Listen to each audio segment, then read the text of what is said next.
শেষ পর্যন্ত পুলিশের জালে বরানগর কাণ্ডের মূল অভিযুক্ত ধৃতের নাম নিখিল শীল। বরানগরে ছাত্রীর শ্লীলতাহানির প্রতিবাদ করায় স্থানীয় যুবককে লক্ষ্য করে সেই গুলি চালিয়েছিল বলে অভিযোগ। বৃহস্পতিবার রাতে বরানগরের সিসিআর ব্রিজ থেকে গ্রেফতার করা হয় তাকে। তার কাছ থেকে মিলেছে 6 কেজি 300 গ্রাম গাঁজা। কে এই নিখিল? পুলিশ রেকর্ড থেকে মিলেছে চাঞ্চল্যকর তথ্য। বছর 22-এর নিখিল শীলের বাড়ি বরানগরে। নিখিল একজন মাদক পাচারকারী বলে অভিযোগ।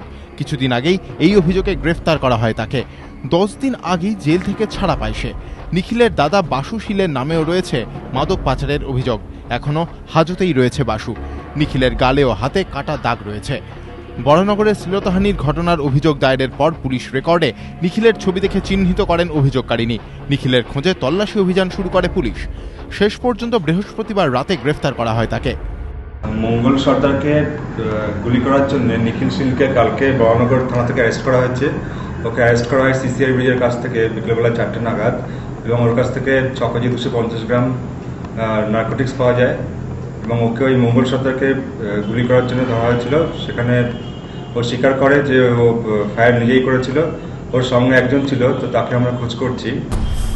পুলিশ সূত্রে খবর, জিজ্ঞাসাবাদের মুখে নিখিল জানিয়েছে অভিযোগকারিনীর নাম জানতে চেয়েছিল সে, আর তা থেকেই বচসার সূত্রপাত। অভিযোগকারিনীর চিৎকারে স্থানীয় মানুষজন ছুটে এলে তাদের বন্দুক দেখিয়ে ভয় দেখাতে গিয়েছিল নিখিল, কিন্তু ভুলবশত গুলি ছুটে যায়। নিখিলকে এদিন ব্যারাকপুর আদালতে তোলা হয়। তার টিআই প্যারেডের জন্য আদালতে আবেদনও জানানো হয়েছে।